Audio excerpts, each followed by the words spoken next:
योग जीने की कला है और योगासन एक वैज्ञानिक पद्धति। यही एक ऐसा व्यायाम है जो हमारे आंतरिक शरीर पर प्रभाव डालता है। शरीर और मन का स्वस्थ रहना हमारे अंदर के अंगों, हृदय, फेफड़े, पाचन संस्थान, ग्रंथियों, मस्तिष्क, नाड़ियों आदि के स्वस्थ व सक्रिय रहने पर निर्भर करता है। यदि अंदर के अंग सक्रिय हैं, शरीर की प्रतिरोधात्मक शक्ति काम कर रही है, तो दवाई से भी काम लिया जा सकता है। नहीं तो वह भी अपना विष छोड़ जाती है और रोगी को और कई नए रोग दे जाती है। शरीर के अंदर की शक्ति को जगाने का काम योगासन व अन्य योग क्रियाएं कर सकती हैं। योगासन करते समय हम अपने शरीर को तोड़ते मरोड़ते हैं, शरीर को तानते और ढीला करते हैं, जिससे हमारी रक्त नलिकाएं साफ व शुद्ध होती हैं, जिससे हृदय को सारे शरीर को शुद्ध रक्त पहुंचाने और विकार युक्त को वापस हृदय में लाने में सुविधा होती है। हृदय को निरंतर काम करना पड़ता है। हृदय 24 घंटे में 8000 लीटर रक्त शरीर में पंप करता है। वह इतने ही विकार युक्त रक्त को वापस लेता है और उसे शुद्ध होने के लिए फेफड़ों में भेजता है। शुद्ध होकर रक्त वापस हृदय में आता है।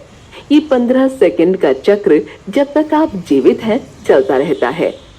हम दिन भर काम करते हुए थक जाते हैं तो आराम करते हैं। रात को 6 या 8 घंटे सोते हैं, परंतु हृदय तथा फेफड़े तब भी काम करते रहते हैं। वे आपके अधीन नहीं हैं। आप उन्हें आराम करने के लिए कह भी नहीं सकते। हृदय को भी आराम चाहिए और उसे आराम देने का केवल एक ही तरीका है कि रक्त नलिकाओं को साफ रखा जाए, ताकि वे सुविधा पूर्वक सारे शरीर में रक्त संचालन कर सकें तथा शरीर का दूषित रक्त फेफड़ों में शुद्ध होने के लिए भेज सकें। साथ ही ये काम उसे धक्के लगाकर न करना पड़े। जहां शुद्ध रक्त जाएगा वे अंग पुष्ट होंगे, सक्रिय होंगे, रोग मुक्त होंगे। परंतु आज हृदय रोग ही सबसे अधिक हो रहा है। हृदय को धक्के लगाकर काम करना पड़ रहा है, जिससे न तो शुद्ध रक्त शरीर के हर अंग तक पहुंचता है और न वहां से विकार निकल पाता है। फलस्वरूप व्यक्ति रोगी और तनाव से भरता जा रहा है। योगासन व प्राणायाम से हमारी रक्त नलिकाएं शुद्ध हो जाती हैं, फेफड़े खुल जाते हैं, मांसपेशियों में लचक आ जाती है, जिससे उनके फैलने और सिकुड़ने की शक्ति बढ़ जाती है। उनकी अधिक ऑक्सीजन ले पाने की क्षमता बढ़ जाती है और वे शरीर के विकार को जलाकर कार्बन डाइऑक्साइड गैस के रूप में बाहर कर पाते हैं। फेफड़ों में 16 से 18 करोड़ छिद्र हैं, जिनमें रक्त आकर भरता है। इसकी शुद्धि ऑक्सीजन से होती है। जितनी अधिक ऑक्सीजन हम ले पाएंगे वो फेफड़ों के अंतिम छिद्रों तक जाएगी और उतना ही अधिक रक्त शुद्ध होगा। जितना अधिक रक्त शुद्ध होगा, विकार मुक्त होगा, उतनी अधिक उसकी दौड़ बढ़ जाएगी और हृदय को उसे सारे शरीर में पहुंचाने में सुविधा होगी। योगासनों से हम अपने शरीर की सफाई करते हैं, उसे अनुशासित करते हैं। प्रतिदिन नियमित रूप से योगासन करने से शरीर के विकार मुक्ति के चारों मार्ग नासिका, त्वचा, लिंग और गुदा सक्रिय रहते हैं। विकार शरीर में रुकता नहीं, शरीर शिथिल व स्वस्थ रहता है और मन शांत रहता है। योगासनों से हम अपने पाचन संस्थान को स्वस्थ करते हैं। पाचक रस पूरी तरह से निकलते हैं, जिससे भूख लगती है, क्लोम ग्रंथि सक्रिय होती है। खाया हुआ भोजन पूरी तरह से पचता है, जिससे शरीर को आवश्यक शक्ति मिलती है और वो रोगों से अपने को बचाने में सक्षम रहता है। योगासन ही एक ऐसा व्यायाम है जिससे रीढ़ की हड्डी में लचक पैदा की जा सकती है। दूसरा ऐसा कोई भी व्यायाम नहीं जिससे मेरुदंड में लचक आ सके। आसनों में हम शरीर को आगे पीछे दाएं बाएं मोड़ते हैं, उससे रीढ़ में लचक पैदा होती है, जिससे शक्ति के केंद्र चक्र प्रभावित होते हैं। हमारा मेरुदंड 26 मोहरों यानी हड्डियों के जोड़ से बनता है। विज्ञान मेरुदंड को 3 भागों में विभाजित करता है। ऊपर का भाग जो गर्दन से जुड़ा है उसे सर्विकल रीजन कहते हैं। इसमें 7 मोहरें होती हैं। बीच का भाग जो पसलियों से जुड़ा है और जिसमें 12 मोहरें होती हैं, डोर्सल रीजन कहलाता है। नीचे के भाग को लंबर रीजन कहते हैं, उसमें भी 7 मोहरें होती हैं। सर्विकल रीजन की रचना इस प्रकार की होती है कि हम अपनी गर्दन को आगे पीछे दाएं बाएं मोड़ सकते हैं। रीढ़ की मोहरों की बनावट इस प्रकार की होती है कि इनके दोनों ओर छेद होते हैं, बीच में भी एक छेद होता है और ये एक दूसरे में फंसी होती हैं। जहाँ एक मोहरा दूसरे मोहरे पर बैठता है, वहाँ गद्दी नुमा शॉकर होते हैं जो झटकों व चोटों को सहने की क्षमता रखते हैं। इससे शरीर के दूसरे अंग प्रभावित नहीं होते। इस मेरुदंड के बीच से सुषुम्ना नाड़ी यानी स्पाइनल कॉर्ड जाती है। योग में सुषुम्ना का बड़ा नाम आता है। सुषुम्ना नाड़ी को जागृत करने की बात कही गई है।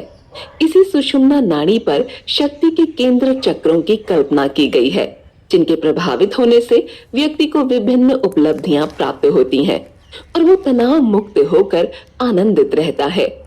सुषुम्ना नाड़ी मंडल का वो भाग है जो कपाल के पीछे महाछिद्र से प्रारंभ होकर मेरुदंड के साथ उसके अंतिम मोहरे से ऊपर वाले मोहरे तक जाता है। सुषुम्ना कुछ बेलाकार और रस्सी के समान होती है। इसके अगले भाग पर मध्य रेखा में एक आवरण सा होता है। पिछला भाग भी मध्य रेखा में दबा रहता है तथा दोनों तरफ से 31 जोड़े नाड़ियां निकलती हैं। इसके बाएं भाग को इड़ा नाड़ी मंडल और दाएं भाग को पिंगला नाड़ी मंडल कहते हैं। इसका सीधा संबंध नासिका की इड़ा यानी चंद्र नाड़ी और पिंगला यानी सूर्य नाड़ी से होता है। सुषुम्ना नाड़ी और उससे निकले नाड़ी सूत्रों द्वारा ही मस्तिष्क सूचनाएं प्राप्त करता है और सारे शरीर पर नियंत्रण प्राप्त करता है। नाड़ी सूत्र टेलीफोन के तारों के समान काम करते हैं। जिस प्रकार तारों द्वारा समाचार शरीर के एक स्थान से दूसरे स्थान तक जाते हैं, वैसे ही जीवित तारों द्वारा समाचार एक स्थान से दूसरे स्थान तक जाते हैं। मस्तिष्क शरीर पर राज्य करता है। नाड़ी सूत्र उसके दूत हैं। मस्तिष्क की आज्ञा शेष अंगों तक इन्हीं तारों द्वारा पहुंचती है। जैसा कि हमको अनुभव होता है कि बहुत गर्मी है या बहुत सर्दी है अथवा बहुत ठंडी हवा चल रही है आदि। यही नहीं, शरीर का सारा कार्य मस्तिष्क इन्हीं योगासनों से हमारा मस्तिष्क तथा संपूर्ण नाड़ी मंडल शिथिल व सक्रिय होता है। योगासन धीरे धीरे करने वाली क्रियाएं हैं। आसनों में हम अपने शरीर को पूरी तरह तानते व खींचते हैं और पूर्ण स्थिति तक जाते हैं। फिर शरीर को ढीला छोड़ते हैं, शवासन करते हैं। ऐसा करने से नाड़ियां तनाव मुक्त और कार्यशील होती हैं। प्राणायाम से भी हमारी नाड़ियां शुद्ध व शांत होती हैं। मन स्थिर होता है, आत्मविश्वास बढ़ता है।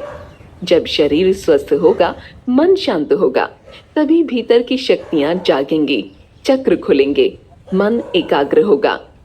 जब मन एकाग्र होगा तो काम करने की शक्ति बढ़ जाएगी, काम में सफलता मिलेगी, समस्याओं से भागेंगे नहीं, उनका सामना करने की शक्ति आ जाएगी। व्यक्ति सकारात्मक सोचने विचारने लगेगा, कार्य शक्ति सही दिशा में बहने लगेगी, जीवन का आमूल रूपांतरण हो जाएगा। जब काम करने की दिशा ही ठीक हो जाएगी और काम में सफलता मिलने लगेगी तो मन प्रसन्नता से भर उठेगा। यदि यह प्रसन्नता बनी रही तो आनंद का रूप ले लेगी। आनंद का ही दूसरा नाम परमात्मा है। आपकी आत्मा परमात्मा मय बन जाएगी। इसी का नाम योग है। आप जिस भी कार्य क्षेत्र में हो, उससे कोई अंतर नहीं पड़ता। आप निरंतर प्रयास से योग की अवस्था में बने रह सकते हैं।